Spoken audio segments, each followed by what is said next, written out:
शिमला एक खूबसूरत शहर है जहाँ लोग दूर दूर से घूमने आते हैं, जिसकी खूबसूरती खुद कुदरत ने निखारी है। उसी शिमला के कॉलेज में एक लड़की सारी क्लासेस में जाकर हर एक स्टूडेंट से पूछती है, तुमने परी को देखा क्या? तुम्हें परी दिखी कहीं? पर हर कोई उसे अपना सिर ना में हिलाकर ही जवाब देता है।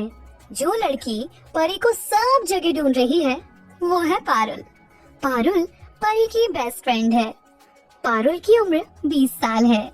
उसका रंग गोरा, तीखे नैन नक्श और उसके बाल कंधे से थोड़े नीचे तक हैं। नेचर से वो बहुत तेज तरार है।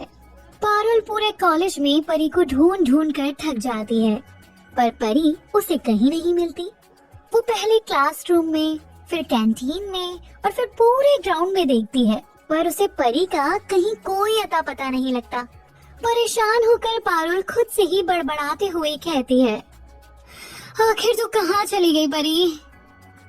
तभी पारुल को ध्यान आता है कि उसने पूरा कॉलेज तो देखा, पर कॉलेज का टेरेस नहीं देखा। ये ध्यान आते ही पारुल जल्दी से टेरेस की तरफ जाती है। टेरेस पर पहुंचकर जब पारुल इधर उधर देखती है तो उसे कोने में लगी बेंच पर बैठी परी नजर आती है। पारुल उसे वहां देखकर कहती है, लो, मैंने पूरा कॉलेज छान मारा और ये मैडम यहाँ छत पर बैठी हुई है। ये बोलते ही पारुल परी की तरफ बढ़ती है। परी के पीछे खड़ी होकर वो उसका नाम पुकारती है, परी। अपना नाम सुनकर परी पीछे पलट कर देखती है। परी की उम्र 20 साल है। उसकी नीली आंखें, लंबी पलकें और पतले गुलाबी होंठ। उसकी पतली सी कमर है और कमर तक लहराते उसके घने काले बाल हैं। उसका रंग गोरा और नाक पतली सी है। कुल मिलाकर वो बेहद खूबसूरत है और अपने स्वभाव से वो बहुत शांत और कम बोलने वाली लड़की है। वो पारुल के बिल्कुल उलट है। पर अभी परी के खूबसूरत से चेहरे पर एक अलग ही टेंशन नजर आ रही थी। पारुल भी जैसे पिछले 2-3 दिन से नोटिस कर रही थी। 2-3 दिन से परी काफी परेशान दिख रही थी। वैसे तो वो कम ही बात करती थी, पर 2-3 दिन से वो किसी से भी बात नहीं करती। जवाब में हाँ, ना, बस यही कहती और हर टाइम कहीं किसी सोच में ही गुम रहती थी। पारुल परी को घूरते हुए कहती है, मैं तुझे कब से? इतना बोलते ही पारुल चुप हो जाती है, क्योंकि इस वक्त परी की आंखों में आंसू थे। ये देखते ही पारुल तुरंत उसके पास बैठते हुए कहती है, क्या हुआ परी? तू रो क्यों रही है? किसी ने कुछ कहा क्या तुझे? पारुल के पूछने पर परी ना में सिर हिला देती है। पारुल ये देखकर फिर से कहती है, तो तू रो क्यों रही है? देख, किसी ने कुछ कहा है क्या तुझसे? तू मुझे बता, मैं अभी उसका बैंड बजा दूंगी। पारुल परी को पिछले 2 सालों से जानती थी। ये परी और पारुल का कॉलेज में लास्ट ईयर था। जब परी नई नई कॉलेज में आई थी तो उसकी दोस्ती पारुल से हुई थी। पारुल को परी की सादगी और सिंपल सोच बहुत अच्छी लगी थी। पारुल को हर बात पर तुरंत गुस्सा आ जाता था, पर परी ही थी जो उसे जल्दी से शांत करा देती थी। पारुल को परी से इन 2 सालों में इतना ज्यादा लगाव हो गया था कि वो उसके सुख दुख को भी अपना सुख दुख समझती थी। परी पारुल की बात सुनकर अपने आंसू पोंछते हुए कहती है, अरे शांत गदाधारी भीम, शांत, कुछ नहीं हुआ है, बस मैं अपने परिवार के बारे में सोच रही थी। पारुल जानती थी कि परी एक अनाथ है। परी जब 4 साल की थी तो कुछ लोग उसे एक अनाथ आश्रम छोड़ गए थे, लेकिन जब परी उस अनाथ आश्रम में लाई गई थी तो उसके कपड़ों और रहन सहन से वो काफी अच्छे परिवार की बच्ची लग रही थी। और उसके गले में एक सोने की चेन थी जिसमें एक परी का पेंडेंट था। वो परी अपने हाथों में जादुई छड़ी लिए हुई थी। वो पेंडेंट दिखने में काफी यूनिक था। परी हमेशा यही सोचती थी कि क्यों उसके घर वालों ने उसे अनाथ आश्रम भेजा।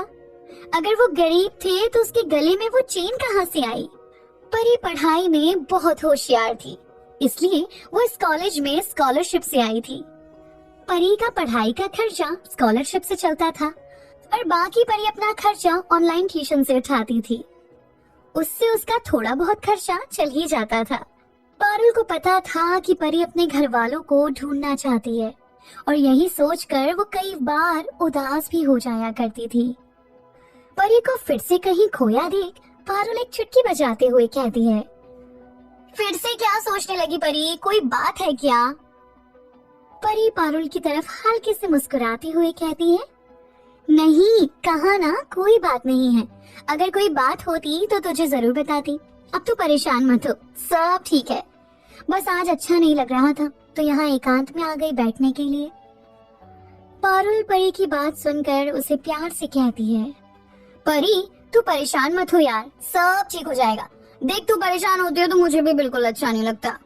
खैर अब ये सब छोड़, मैं घर जा रही हूँ, तो चल तुझे भी तेरे रूम तक छोड़ दूँ। पारुल के घर छोड़ने वाली बात सुनकर परी जल्दी से ना में सिर हिलाती हुई कहती है, नहीं पारुल, मैं खुद चली जाऊंगी, और वैसे भी मुझे रास्ते की शॉप पर कुछ काम है तो मुझे थोड़ा टाइम लग जाएगा। पारुल परी की बात सुनकर कहती है, अरे तो क्या हुआ, जहाँ तुझे काम है ना मैं तुझे वहीं छोड़ देती हूँ। पारुल की बात सुन परी कुछ सोचकर कहती है, पारुल मुझे दूसरी तरफ जाना है, तो खामखा परेशान हो जाएगी।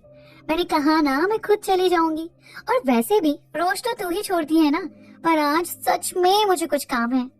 पारुल परी को इस तरह से बोलते देखकर कहती है, ठीक है, मैं जा रही हूँ, चल फिर कल मिलते हैं कॉलेज में, ओके? ये सुनकर परी धीरे से मुस्कुराकर कहती है, ठीक है, तू भी आराम से जाना। पारुल परी की बात सुन कुछ नहीं कहती है और उसे बाय करते हुए वहाँ से चली जाती है।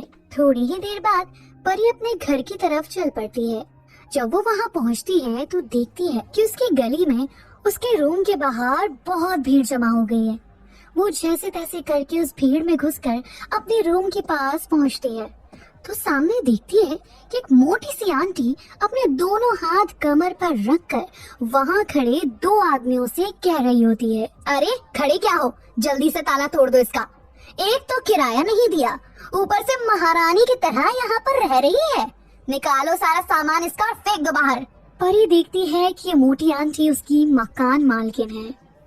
उसकी बातें सुनकर परी आगे आकर उसे कहती है, नहीं आंटी प्लीज ऐसा मत कीजिए, मैं ऐसे अचानक कहाँ जाऊंगी, प्लीज मुझे थोड़ा सा टाइम दे दीजिए, मैं आपका पूरा किराया दे दूंगी।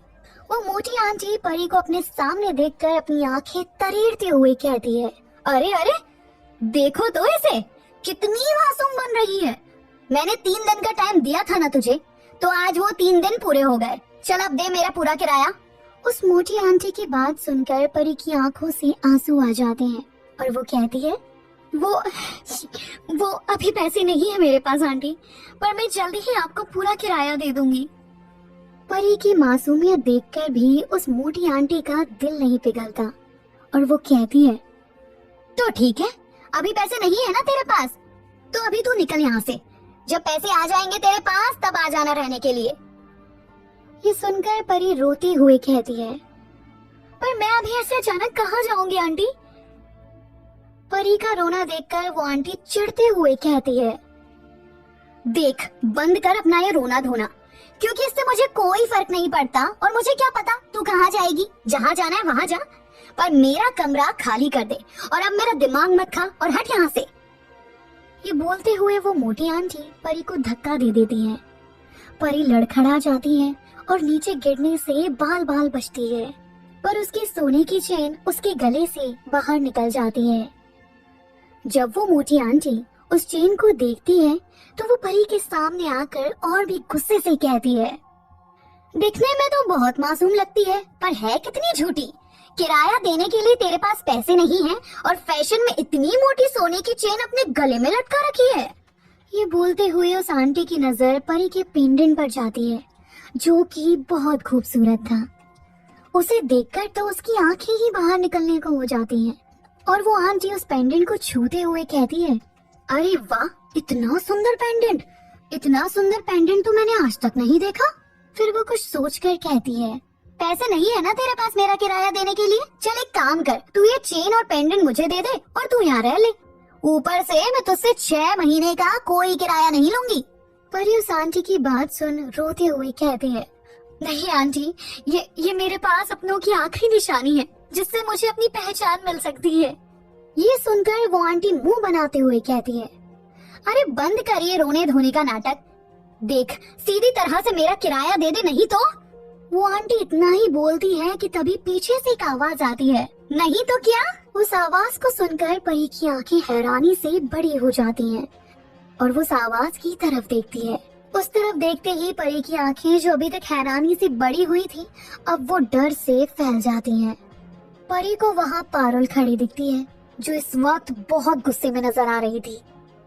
परी पारुल को देखकर हैरान हो जाती है। पारुल कुछ कदम चलकर परी के पास आती है और गुस्से में उस मोटी आंटी की तरफ देखती है, जिसने अभी भी परी का पेंडेंट पकड़ा हुआ था। पारुल उसे घूरते हुए उस पेंडेंट से उस आंटी का हाथ हटाते हुए कहती है, ये क्या तुम्हारे बाप का है जो इसे इतने हक से पकड़ा हुआ है? पारुल की बात सुनकर उस मोटी आंटी को गुस्सा आ जाता है। वो जैसे ही उसे कुछ कहने को होती है, तभी पारुल उसे पूरी तरह से इग्नोर करके परी की तरफ देखती है। फिर वो परी से कहती है, परी तूने मुझे बताया क्यों नहीं? परी अपना सिर झुकाकर चुप खड़ी रहती है। पारुल उसे इस तरह खड़ी देखकर कहती है, कोई नहीं, तुझसे तो मैं बाद में बात करूंगी, पहले जरा इनसे तो निपट लूं। ये बोलकर पारुल उस मोटी आंटी की तरफ देखते हुए अपने बैग से पैसे निकालती है और उस मोटी आंटी के मुंह पर मारते हुए कहती है, ये लो तुम्हारा किराया, जितना परी को देना था ना उससे कुछ ज्यादा ही है। वो आंटी हैरानी से उन पैसों को देखती है। वो सच में उसके किराए से काफी ज्यादा थे। फिर वो अपने आदमियों को पैसे उठाने का इशारा करती है और खुद स्माइल करते हुए परी से कहती है, अरे बेटा पैसे आ रहे थे तो बता देती, खामखा इतनी परेशान हो गई। चलो कोई बात नहीं, किराया मिल गया है, अब ये कमरा तुम्हारा है और तुम यहाँ आराम से रह सकती हो, ठीक है बेटा। आखिर क्या होगा आगे? क्या परी वापस से उस मोटी आंटी के कमरे में रहेगी या फिर पारुल उसे अपने साथ ले जाएगी? कौन है परी के माँ बाप और क्यों उन्होंने परी को अनाथ आश्रम छोड़ दिया था? आगे क्या मोड़ लेगी परी की जिंदगी? जानने के लिए सुनते रहिए पॉकेट एफएम।